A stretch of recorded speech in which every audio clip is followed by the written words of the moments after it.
अस्सलाम वालेकुम। Welcome to my channel voice over by Amna Shah. I hope कि आप खुश होंगे।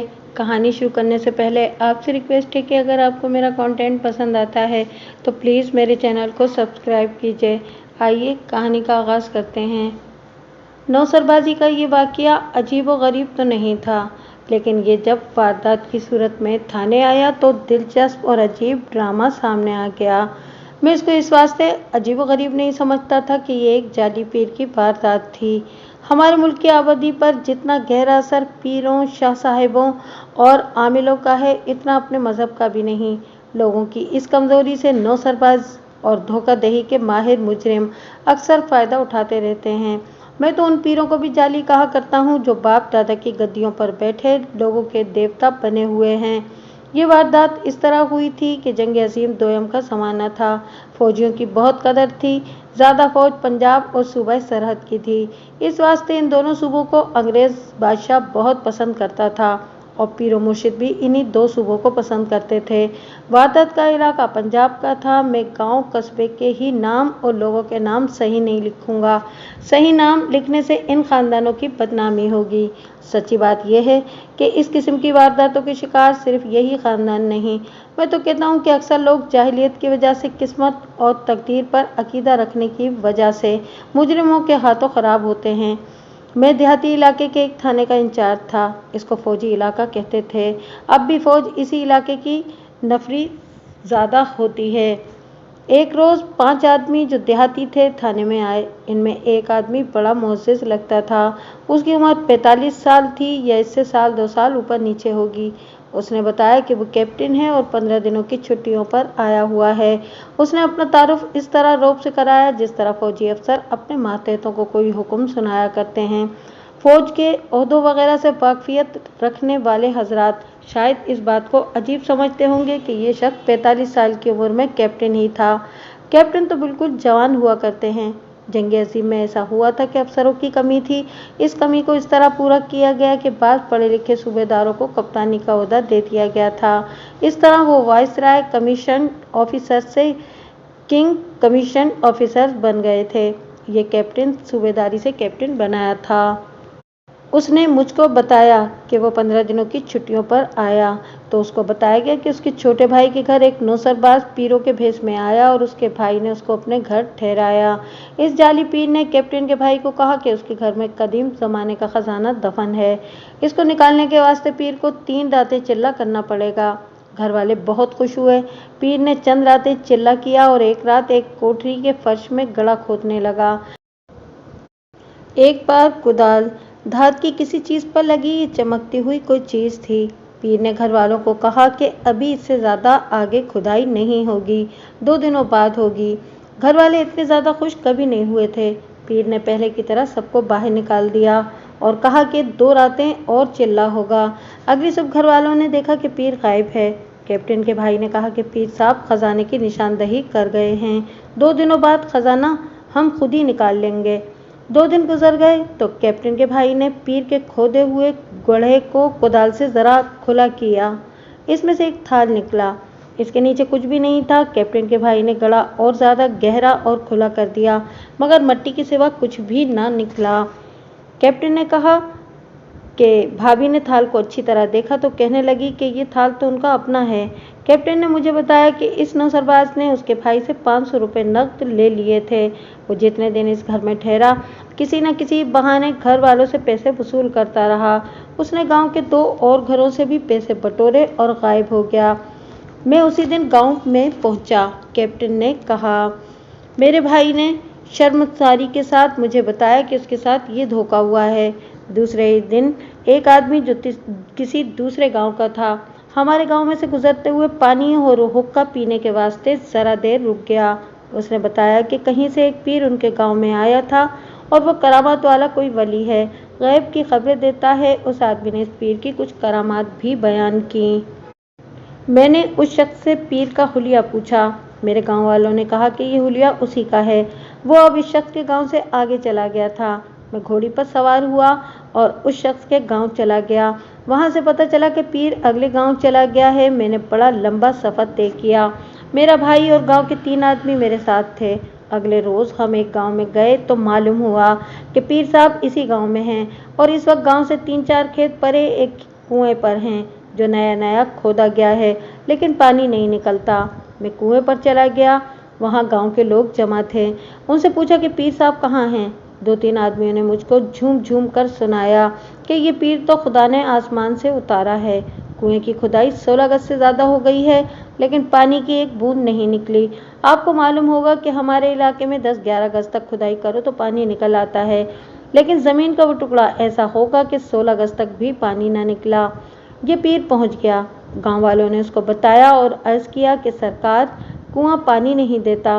पीर कुएं पर गया, नीचे देखा, फिर आसमान की तरफ देखा और लोगों से कहने लगा कि उसको कुएं में उतारा जाए। उसको कुएं में उतारा गया। नीचे जाकर उसने मुंह ऊपर करके कहा कि सब आदमी कुएं से 7 कदम गिनकर हट जाओ। लोग पीछे हट गए। 10-15 मिनटों बाद कुएं में से पीर की आवाज आई कि आगे आओ और देखो। लोगों ने आगे जाकर कुएं में देखा। इस कैप्टन के बयान को रोककर मैं आपको 1-2 बातें बताना चाहता हूँ। ये तो आपको पता चल गया है कि इस इलाके में कुआं खोदो तो 10-11 गज पर पानी निकल आता था, लेकिन 16 गज तक पानी न निकला। दूसरी बात यह है कि कुएं की खुदाई जब उस हद तक पहुंचती है जहां पानी निकलना शुरू होता है तो पानी यकलख्त नहीं निकल आता।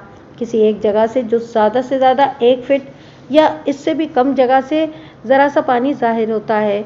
खुदाई करने वाले 2-3 आदमी जो नीचे होते हैं खुदाई रोक लेते हैं और मुबारक मुबारक के नारे लगाते हैं। ऊपर से देखो तो ये ज़रा सा पानी ऊपर की रोशनी से चमकता नजर आता है। कुआं खुदवाने वाले मजदूरों को इनाम के तौर पर कुएं में पैसे फेंकते हैं। इसके बाद मजीद खुदाई की जाती है और पानी खुलकर निकलता है। ये कैप्टन एन उस वक्त वहां पहुंचा जब पीर ने नीचे से आवाज दी थी कि पानी निकल आया है। लोगों ने ऊपर से देखा, वो खुशी और हैरत के नारे लगाने लगे। कैप्टन ने कुएं में झांक कर देखा, जरा सी जगह में पानी की चमक बड़ी साफ थी। कुएं वाले और दूसरे आदमी ऊपर से पैसे फेंक रहे थे। यहाँ मैं कैप्टन की अकल की तारीफ करूंगा। उसने लोगों से कुएं की बाबत कुछ बातों का पता लगा लिया था। उसने कुएं के मालिकों को कहा कि पीर को बाहर निकालो। पीर को ऊपर खींचा। कैप्टन ने अपना बाकी का बयान इस तरह दिया। मेरे भाई ने और मेरे साथ आए हुए दूसरे आदमी ने उसको पहचान लिया। मैंने लोगों को कहा कि इस शख्स को इधर उधर न होने देना। मेरे आदमी ने उसको घेर लिया। मैंने कहा कि मुझको कुएं में उतारो। बेवकूफ़ लोग पीरों को पैगंबरों की तरह मानते हैं। वो मेरे खिलाफ बोलने लगे। मैंने उनके साथ कोई लंबी चौड़ी बातचीत ना की। उनको कहा कि मेरे ऊपर मेहरबानी करो और मुझको कुएं में उतारो। वो मान गए। जनाब आली मैं रस्से के साथ बंधे हुए डंडे पर बैठा। लोगों ने रस्से बड़े आराम से ढीला करके मुझको नीचे उतार दिया। कुआं 16 गज से कुछ ज्यादा ही गहरा था। मैं तह तक गया तो पेशाब की बू आई। मैंने वो जगह देखी जहां से पीर ने पानी निकाला था। वहां से पानी को उमड़ना चाहिए था, लेकिन मैंने सूंघकर देखा। बदबू ने मेरा दिमाग खराब कर दिया। वो पानी नहीं, पेशाब था, जिसको जमीन जल्दी नहीं चूस सकती थी। वजह यह थी कि मट्टी गीली थी। मैंने ऊपर आवाज दी कि कुएं का मालिक नीचे आए। उसको लोगों ने रस्से से नीचे उतारा। उसने आते ही कहा कि इधर बदबू किसकी है। मैंने उसको कहा कि इस पानी को सूंघो जो पीर ने निकाला है। उसने घुटने टेक कर सूंघा तो बड़ी जोर से पीछे जा पड़ा। मैंने उसको कहा कि यहाँ कुदाल मारो। उसने कुदाल मारी। नीचे कुछ भी नहीं था। पीर साहब ने लोगों को अपने पेशाब की चमक दिखाकर बहुत सारे पैसे बना लिए थे। हम दोनों ऊपर आए। पीर साहब सबको डरा रहा था कि गांव पर कहर नाजिल होगा और इस कुएं से अब पानी नहीं निकलेगा। मेरी बेइज्जत भी कर दी गई है। मैंने अपने भाई की और एक और आदमी की मदद से कुएं वाले रस्से का सिरा पीर के टखनों के साथ बांधकर उसको कुएं में उल्टा लटका दिया। वो बद्दुआएं देता रहा। लोगों को जब उसकी नौसरबाजी का पता लगा तो उन्होंने उसको मट्टी के ढेले मारने शुरू कर दिए, जिस तरह किसी को संसार किया जाता है। पीर साहब ने चीखना चिल्लाना शुरू कर दिया। मैंने लोगों को ढेले मारने से रोक दिया और पीर को खोलकर उनके सामने खड़ा कर दिया। उससे पूछा वो कौन है। उसने कहा हाथ जोड़कर कि मुझसे सारे पैसे ले लो और छोड़ दो। मेरा भाई उसको कत्ल करने लगा था। मैंने उसको कहा कि उसको पुलिस के हवाले कर देंगे। उस वक्त मुझको लोगों ने बताया कि इसके साथ 2 और आदमी भी हैं। सबने इन 2 आदमियों को इधर उधर देखा, लेकिन वो वहां से खिसक गए थे। हम इस जाली पीर को अपने गांव में ले आए। रात हो गई थी। मैंने कहा कि इसको सुबह थाने ले जाएंगे। थाना 4 मील दूर है। मैंने उसको भाई के घर उसी कोठरी में बंद कर दिया जिसमें उसने कहा था कि खजाना है। सुबह उठे तो वो गायब था। इस कोठरी का एक और दरवाज़ा है, उसको बंद करने का ख्याल नहीं रहा था। वो दरवाज़ा अंदर की तरफ है। इसमें से दूसरे कमरे में जा सकते हैं। उस कमरे का एक दरीचा है जो खुला हुआ था। नौसरबाज पीर उधर से निकला होगा। मेरे पूछने पर उसने पीर का हुलिया ये बताया। कद 6 फीट से 1-2 इंच ऊपर होगा, कम नहीं था। उम्र 30-32 साल, रंग गंदमी और जरा गोरा। कैप्टन कहता था कि बहुत अच्छी सेहत वाला, बहुत अच्छा रंग, चेहरा गोल, नक्श दिल को अच्छे लगने वाले, आंखें मस्तानी जिनमें कोई खास असर था, घनी स्याह दाढ़ी जो लंबी नहीं थी, अच्छी तरह तराशी हुई थी, सर के बाल स्याह और इतने लंबे कि कंधों पर पड़ते थे। इस तरह के लंबे बालों को जुल्फें कहा जाता था। उस जमाने में लाल टोपी फुदने वाली शहरों में पहनी जाती थी, जिसे तुर्की टोपी या रूमी टोपी कहा जाता था। इस शख्स के सर पर ये टोपी थी, जिस पर उसने मलमल की पगड़ी बांधी हुई थी, जिस तरह कुले पर बांधी जाती है। उसके कपड़े लट्ठे के थे, शलवार और कमीज जरी, देसी जूती और गहरे सब्ज रंग का चोगा। नौसरबाज पीर की, जिसको अब मैं मुलजिम कहूँगा, एक बड़ी साफ निशानी ये बताई गई कि उसकी सिर्फ एक आंख थी, यानी दूसरी आंख खराब थी या उसका ढेला नहीं था, ये बाएं आंख थी। उस पर उसने बेजवी शक्ल का कपड़ा डाला हुआ था। कपड़ा इतना ही लंबा चौड़ा था जिससे सिर्फ आंख ढकी हुई नजर आती थी। इसके साथ डोरी सिली हुई थी जो मुलजिम के माथे से लेकर सर के पीछे चली जाती थी। मुझको उम्मीद है कि आप इस चीज़ को समझ गए होंगे। मैं खुश हूँ कि मुलजिम की ये निशानी ऐसी थी कि जिसको वो छुपा नहीं सकता था। वो अगर कपड़ा उतार देता तो अपनी खराब आंख को किस तरह छुपाता। उसके साथ जो आदमी थे उनकी दाढ़ियाँ लंबी थीं, एक अधेड़ उम्र और दूसरा जवान बताया गया था। अगर कोई और आदमी होता तो मैं शायद ये केस ना लेता, इन लोगों को टरखा देता। मैं उनसे कहता कि तुम लोग जानबूझकर बेवकूफ़ बनते हो और बहरूपियों की मीठी मीठी बातों में आकर अपने पैसे भी और अपनी इज्जत भी गंवाते हो। मुझको मालूम था कि एक आंख वाला ये मुलजिम इन लोगों की इज्जत के साथ भी खेल गया होगा। मैं इन लोगों को शर्मिंदा करके चलता कर देता, लेकिन रिपोर्ट देने वाला फौजी था।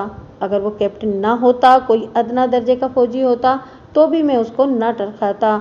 आप ये न समझें कि उस वक्त मार्शल लॉ लगा हुआ था और हम लोग फौजियों से डरते थे। ऐसी बात नहीं थी। बात ये थी कि जंग अजीम लगी हुई थी, इस वास्ते अंग्रेज बादशाह फौजियों की बहुत कदर करता था। हमको फौजियों की बाबत हुक्म तहरीरी आया था कि तुम्हारे पास कोई फौजी किसी भी किस्म की शिकायत लेकर आए तो इसकी शिकायत फौरन रफ़े करो। तमाम जिलों के डिप्टी कमिश्नरों को ये हुक्म मिला था, जिसको उन्होंने तमाम थानों और तहसीलों में भेजा था। एक तो ये वजह थी कि मैं एक फौजी को कोरा जवाब नहीं दे सकता था और दूसरी वजह यह थी कि नौसरबाजी की वारदात बहरहाल हुई थी। इसका मतलब ये था कि मेरे इलाके की जुराइम पेशा अपने काम में लगे हुए थे। मैं इनकी रस्सी ढीली कर देता तो वो मेरे वास्ते कोई बड़ी मुसीबत खड़ी कर सकते थे। ये मुलजिम मेरे अपने इलाके के भी हो सकते थे और किसी दूसरे इलाके के भी। मुझको तो ये साफ दिखाई दे रहा था कि इन मुलजिमों को मैं नहीं पकड़ सकूंगा। वो भाग गए थे। अगर वो दूसरे इलाके से आए थे तो उनको पकड़ना नामुमकिन था। ये मैं इस वास्ते कह रहा हूँ कि वो बेवकूफ़ नहीं थे कि उसी भेस में फिरते रहते जिस भेस में उन्होंने नौसरबाजी की वारदातें की थीं। इनका सुराग लगाना बहुत ही मुश्किल काम था। ये मैंने आपको अपनी मुश्किलें बताई हैं। मैंने तफ्तीश तो पूरी करनी थी। मुझको एक रोशनी नज़र आती थी, वो ये थी कि मुलजिम अगर किसी दूसरे इलाके के थे तो उनको मेरे इलाके के पेशावर मुजरिमों का ताउन ज़रूर हासिल था। जुराइम पेशा लोग अपने ऊपर ये अखलाकी पाबंदी लगा कर रखते हैं कि वो एक दूसरे के इलाके में जाकर वारदात नहीं करते। मैंने कैप्टन की रिपोर्ट पर FIR तहरीर की और उसके साथ उसके गांव चला गया, जो थाने वाले गांव से 4 मील से 1-2 फर्लांग ज़्यादा था। मेरे साथ ज़रूरत के मुताबिक अपना स्टाफ था। मैं आपको दिलचस्पी वाली बात सुनाना चाहता हूँ। मैंने पहले बताया है कि ये इलाका फौजी था। जंग अजीम के अरसे में ऐसा हुआ कि जो लोग फौज को पसंद नहीं करते थे उनके बेटे वगैरह भी भर्ती हो गए थे। देहात में शायद ही कोई ऐसा घर होगा जिसके 1-2 जवान फौज में नहीं होंगे। वो बड़ी खौफनाक जंग थी। सारी दुनिया उसकी लपेट में आई हुई थी। ज़्यादातर फौजी समंदर पार के मुहाजों पर लड़ रहे थे, लेकिन जख्मी हो रहे थे या मर रहे थे। इधर बर्मा फ्रंट पर बड़ी तबाहकुन लड़ाई हो रही थी।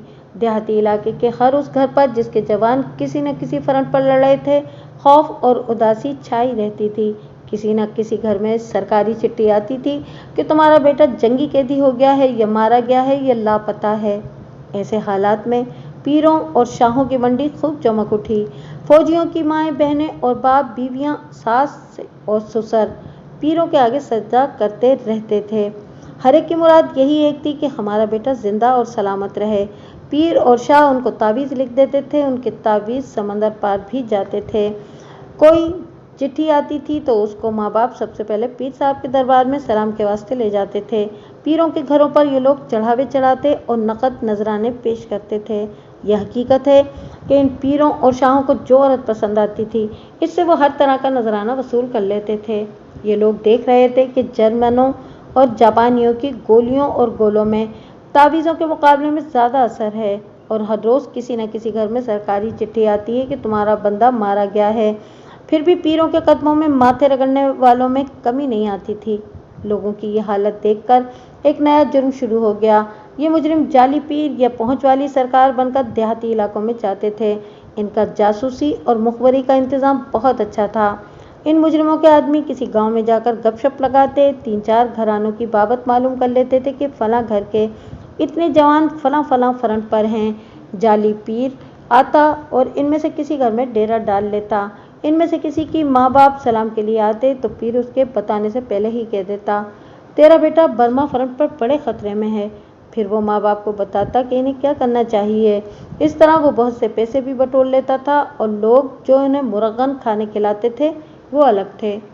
अगर मैं आपको इन 9 सरबाजों की वारदातें सुनानी शुरू कर दूं तो असल कहानी रह जाएगी।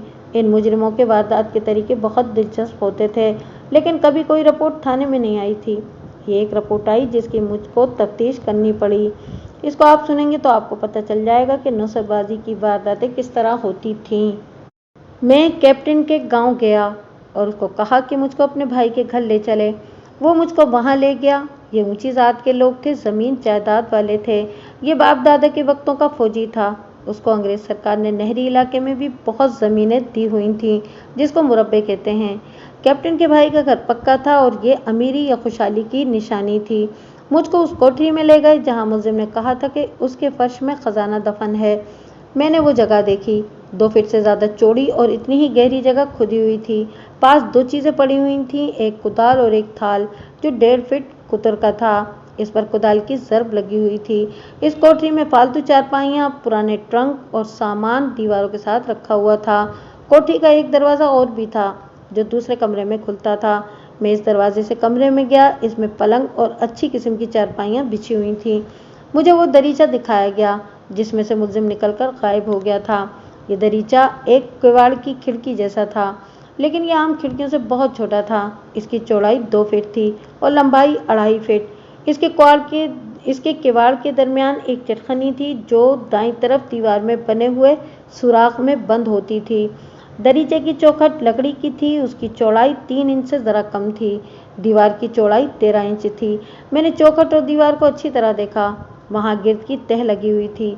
दरीचा फर्श से 5 फीट ऊंचा था। अगर इस दरीचे में से कोई गुजर कर गया था तो दीवार के साथ अगर रगड़ का निशान नहीं लगा था तो दरीचे में जो गिर्द थी उस पर तो निशान होना चाहिए था।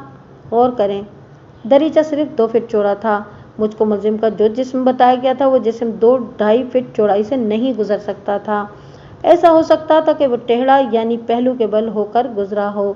दरीचे की लंबाई 2.5 फीट थी।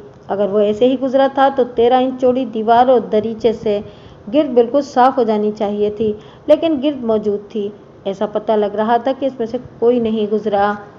मैंने घर वालों को ना बताया कि इस दरीचे से मुलजिम नहीं निकला।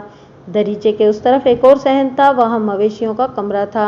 एक कुआं था और सहन में मवेशियों की खुलियाँ थीं। 3-4 दरख्त भी थे। मैंने उस तरफ जाकर देखा। दरीचे के नीचे ज़मीन कच्ची थी। वहाँ धूल भी थी। मैंने गौर से देखा। धूल पर मुझको ऐसा कोई निशान नजर न आया जिसे पता चलता कि दरीचे में से कोई उधर उतरा है। कप्तान साहब, मैंने पूछा, क्या आपको यकीन है कि मुलजिम इसी दरीचे से निकला है?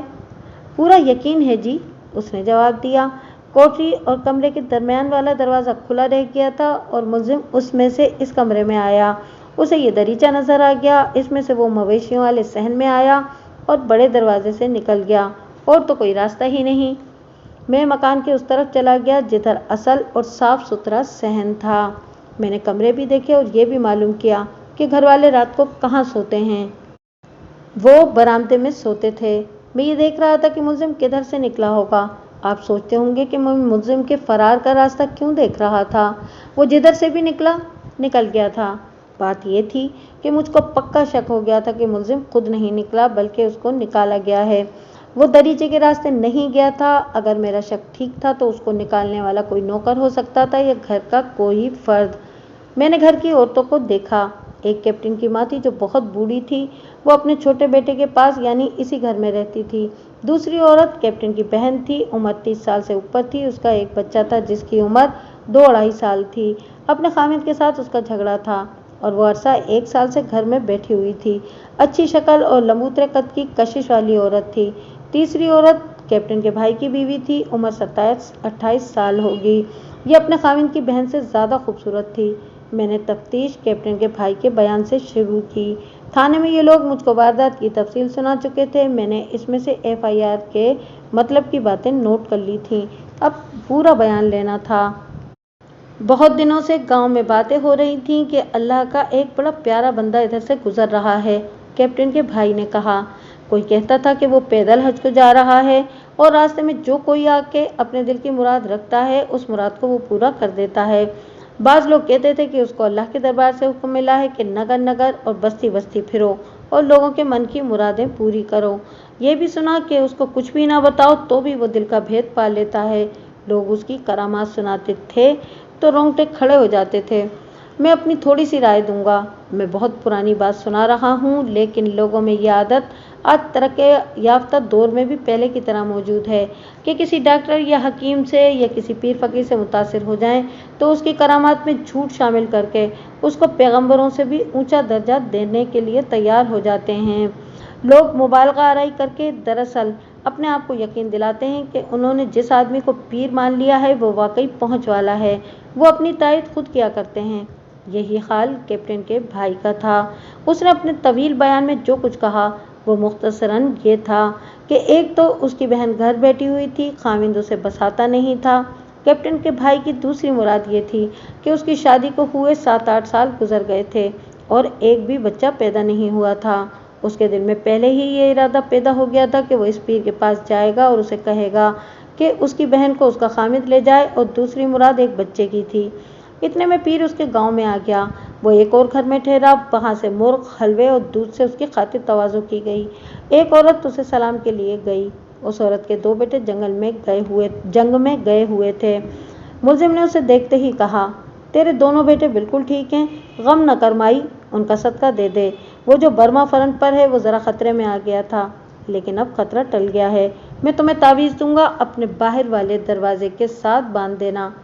लोग जब वहां मौजूद थे हैरान हुए कि पीर साहब ने खुद ही दिल की मुराद समझ ली है। उसके पास 3 और फौजियों की माएँ गईं। पीर ने हर एक को बिल्कुल ठीक बताया कि उसका बेटा या बेटी कौन कौन से फ्रंट पर हैं। हर माँ ने उसे नकद इनाम और नजराना दिया। इस मुलजिम के साथ 2 और आदमी थे। मुलजिम जिस घर में ठहरता था वहाँ वो एक कमरे में अकेला मराक़िबे की हालत में बैठ जाता था। उसके ये दोनों आदमी साथ वाले कमरे में बैठते थे। मुलजिम के सलाम को जो आता उससे वो पूछते थे कि सिर्फ सलाम करना है या कोई मुराद है। अगर कोई मुराद होती तो वो इससे मुराद पूछते थे, फिर उसको अपने पास बिठा लेते थे। उन्होंने कोई इशारे मुकर्रर किए हुए थे।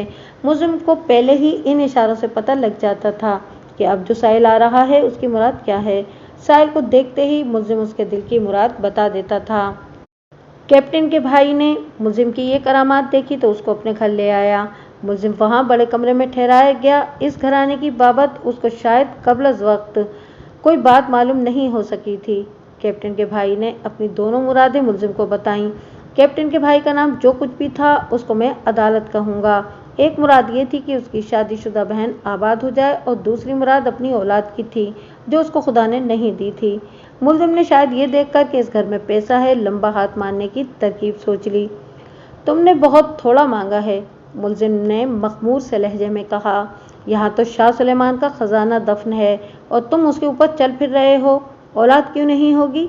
ज़रूर होगी, और तुम अपनी बहन का रोग दिल से उतार दो। इस चांद की 16वीं के साथ उसका खामिद आएगा और उसको साथ ले जाएगा।